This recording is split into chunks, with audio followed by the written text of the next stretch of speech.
If you want to ask what is the most contentious economic policy in the UK right now, I might well answer that it is modern monetary theory, or the modern money model, as I might prefer to call it, or just modern money. And all that modern money does is describe how, quite literally, the money that you and I use functions inside the real world economy in which we live. As a matter of fact, and there is no dispute about this from central bankers, every time a government spends money, new money is created by the marking up of the government's bank account with its central bank to permit the payment in question to be made, just as much as your credit card statement is marked up every time you put your card on a card reader. There is literally no difference. And then, when the government wishes to clear that overdraft, and it does to control inflation because otherwise there would be too much money in the economy, it imposes tax to bring money back into the state coffers to limit the amount of new money that it has put into circulation. That is all that modern monetary theory says. You would think it is so logical, so straightforward, so complete, so absolutely sensible that nobody could argue about it. And yet it seems everybody wants to. The right wing hate it because they believe that this gives government a role that they don't want to afford it. And the left wing hates it because they're petrified that this would enable them to deliver all the policies that they talk about, but which they don't know how to deliver. The result is modern money and its explanation of how the economy works is abused by everyone. And yet it's true. And I really cannot put it otherwise. This is what actually happens in banking. It's been proven to be true. Central bankers know it. Bond dealers even know it. There is no news in this to anyone who really understands money, but politicians do like denying the truth, as we know. So as a consequence, I've come up with 12 questions you need to ask to politicians if they deny this truth. And what I want to run through now is just what those 12 questions are and why they might be useful. The first is this. What do you think money is? This is the obvious question to ask any politician who says, oh, money, that's scarce. No, it isn't. It isn't a finite resource. It's a public tool that we can choose to create as much of as we like and to then put to good effect. So why is it that you're treating it as finite when it's actually infinite, if we decided to make it so? Although, of course, we wouldn't, because that would be negligent, because we need to control inflation. But the point is, the power to create money is with politicians. But if they deny that's with them, what do they think money is? That's the first question. The second one is, who should decide how much money exists in the economy? Now, this is an important question, because money is actually made in two stages. One, by the government itself when it spends. And secondly, private banks create money when they lend. But of course, they can only do that under license from the government's central bank. In other words, private banks can't create money without government permission. That's been the case in the UK since 1844, in case you think this is some new radical innovation. But who should have the real control of the money supply? Should it be government? Or should it be those private banks? Should they have unfettered and unlimited power to create money whilst the government begs for whatever shekel it can find whenever it can be spared some by the city? Or are we actually talking about the fact that the government should be in control of this process, both by understanding its own money creation process and by imposing capital controls on the ability of private banks to create money in a way that can and has and does threaten financial stability? Who does decide? That's question 2. Question 3 is, if the government does not create the money we need, how do we earn the money required to pay tax? This is really a variation on the theme of another question, which is, does spending have to precede taxation? And the answer is, of course, yes. Because if a government declares a currency to be its legal tender, how do people get it if the government doesn't spend it into existence? No one I know talks about the government getting that money into existence by printing a whole pile of it, as if printing money is now of any real relevance, and leaving it sitting on street corners to be taken away by whoever wants it. That isn't how money is created, and that certainly isn't how it is put into circulation. Money is created by the government deciding to spend in accordance with a legal budget approved by Parliament. The Bank of England then creates the money in question, having checked that the authority to do so does exist. There's a person who's authorised to do that. And then extending the government's overdraft to enable the payment to take place. That's how money gets into existence in our economy. There is no other way in which the process can begin. Therefore, how do we get the money that we need to pay tax? We get it from the government, because the government made it to pay for whatever it bought out of the economy in which we all live. Therefore, in practice, when we talk about, I've got to pay my money back to the government, what you're paying back is the money that the government spent into the economy from which you benefited because it provided you with services. No, not ones that you necessarily will always use. If you are a person who's never had children, then you may not have used education since you yourself were at school. But that doesn't mean that education is of no benefit to you. If you're an employer and you have private medical insurance, you may not use the NHS very much, but that doesn't mean to say you don't benefit from the NHS, because of course your staff do. So the point is, you will have benefited. Everybody benefits from what the state spends. How then do we pay for the tax that we owe? We pay for it out of the money that the government has spent into the economy, which it reclaims to prevent inflation happening. The government provides us with the money that we need to pay the tax that we owe. It's a bit of a shocking idea, but the truth is, it's true. What about the fourth question? If we can always find money for war, bank bailouts and corporate subsidies, why can't we find money for hospitals, homes and care? And the answer here is, of course, we can. There is no difference between finding money for war or bank bailouts or corporate subsidies. And of course, we have spent a fortune on bank bailouts in 2008 and corporate subsidies during COVID. But we still claim we can't find money for hospitals, homes and care. We could.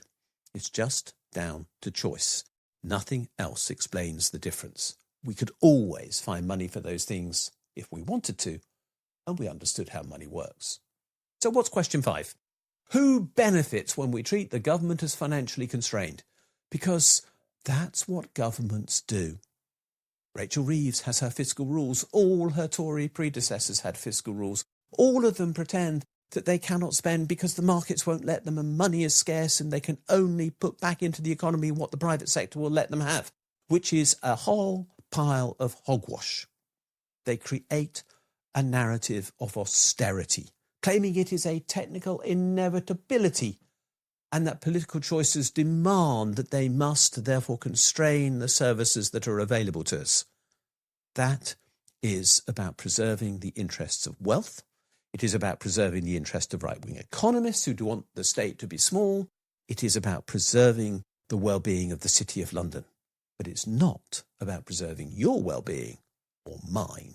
Austerity is then a technical choice based upon a total misrepresentation of the power of the state to deliver what we need by claiming money is limited in supply and austerity is necessary, when as a matter of fact, it never is.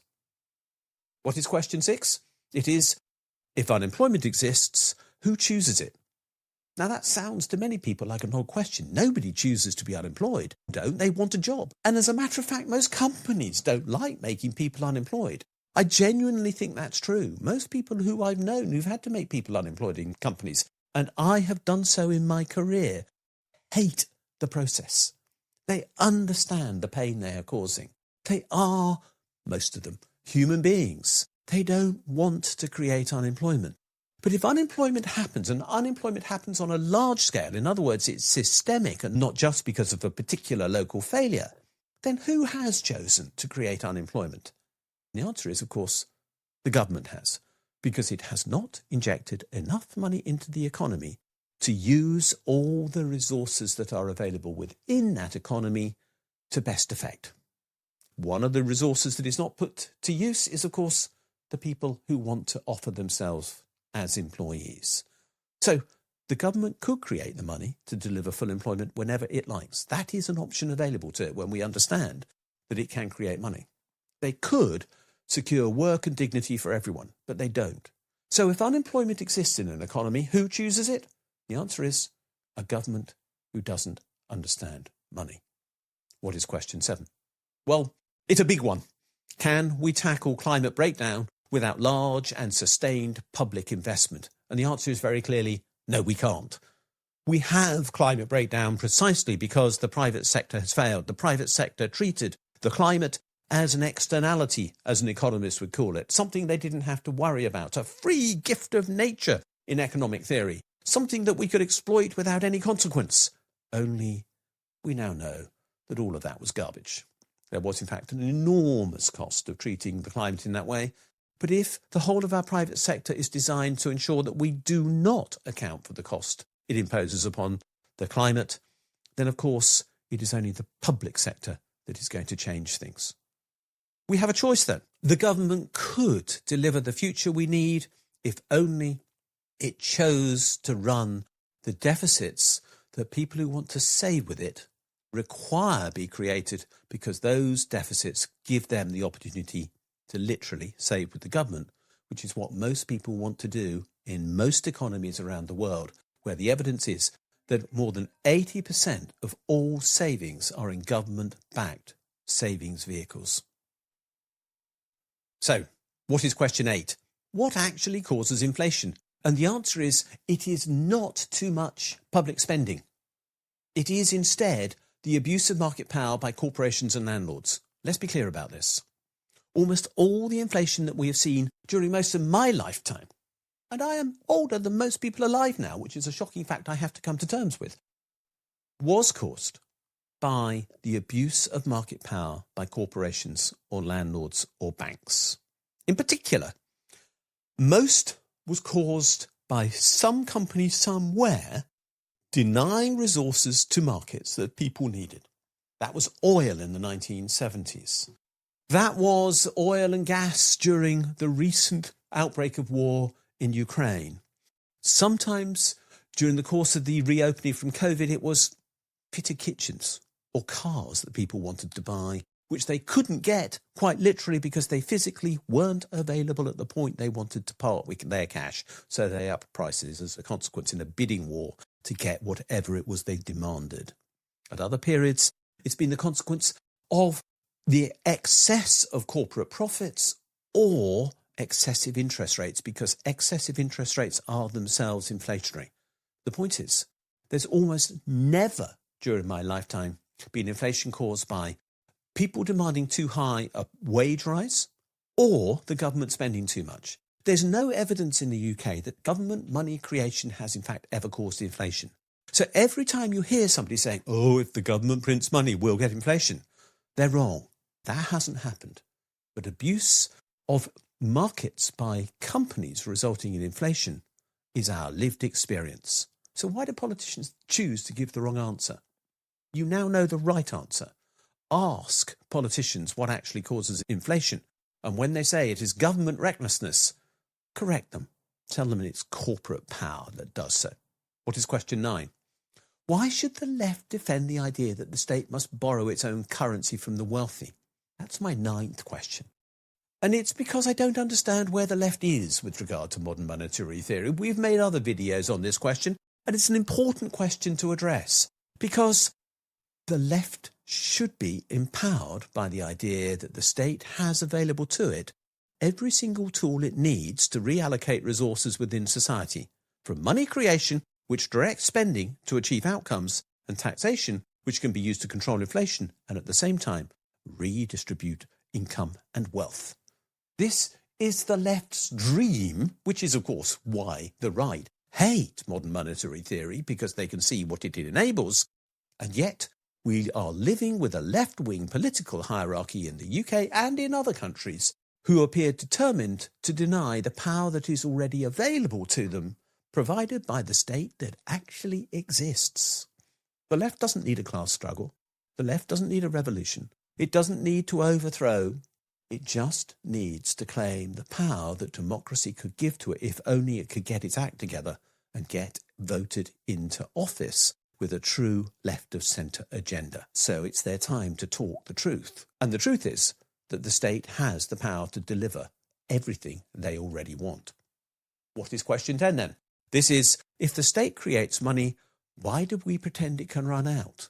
And of course, that is said. People do claim that governments can go bankrupt. It's said time after time that we might have to go to the International Monetary Fund for a bailout in the UK, or that we might default on our national debt, even though we haven't done so since 1694, and we've run one since then. And the only reason, by the way, we ever went to the IMF was because we were foolish enough to have borrowed in dollars, and we don't do that anymore. So the pretense that the state can run out of money is false, because the state can always pay its debts, because it can always create new money to do so by simply passing a legal budget through Parliament, which can then be used to instruct the Bank of England to make the payments in question. That's it. Why do we then permit political projects that depend on maintaining this myth? I wish I could answer that question, because all I can say is we let them get away with this to abuse us. And abuse us, those who promote these projects do. That is the whole core of what they're trying to do. What's question 11? Who should then control the narrative of affordability? Do we want to have hedge funds, financiers, the City of London, maybe bankers, and sometimes even our life assurance companies and our pension funds determine what the state can supply for us? Or do we, the electorate, want control? That is the choice that we're faced with. Do we want to give them the power over money, or do we want the government to have the power over money, which is its to have if only it understands it, and which is ours to control if only we have politicians who will put themselves forward for election using that power by offering us different electoral agendas as a consequence. But the point is, who should control the narrative of affordability? Is it the city or is it us? I really do think it's us, don't you? Finally, if real limits are skills, labour, resources in the planet, why are we still behaving as if the limit is money? And there is no real answer to this question, because it's so baffling that the question has to be asked. It's obvious that money is not what we can eat. It's obvious that money is not what actually sustains us. It is obvious that money is not the basis of our productive relationships. It is obvious that money is not a store of wealth. It is merely a record of wealth. To confuse money with the real thing is perhaps one of the biggest mistakes that modern politics does. It pretends that money is real when money is just a record, a note in a bank account, an entry in an accountant's ledger, a totting up of numbers on a spreadsheet. But the reality is something much, much bigger than that. It is real people, real skills, real resources, and the planet we live upon. So why do we pretend that money is the problem when money can always be created if there is something useful to be done? I stress the point, if there is something useful to be done and there are the resources available to do it. But what modern monetary theory, or modern money as I prefer to call it, shows is that we can always find those resources, because when we join together the power of the state to spend money and the power of the state to tax, we can allocate resources within our society in the way we want. That is literally what the joy of the modern economy is. We can help the well-being of people if only we wish to deliver it. So, you have been empowered. Those are 12 questions. You will hear those points. You will hear people say things that require those questions be asked. And now you know the answers and the arguments. Please, go use them. We would have a better world if you did. Thanks for watching this video. If you've enjoyed it, please do click the like and subscribe buttons, because they do genuinely help us spread the word on YouTube. As importantly, could you have a look at the section below this video where it says more? And there you'll find a link to my blog. And if you follow that for the specific link to the blog entry related to this video, you'll find a transcript of this video and lots of other related material, plus a ChatGPT prompt that you could use to write a letter to your MP on the contents of this video, which will turn you into a campaigner, which will be a great thing to do. Finally, If you do appreciate the work we're doing, can you think about giving us a donation? If you'd like to do so, there's a link below, or you can find one on my blog where there's a Ko-fi button saying, please buy me a coffee. Thanks a lot, and we'll see you again soon.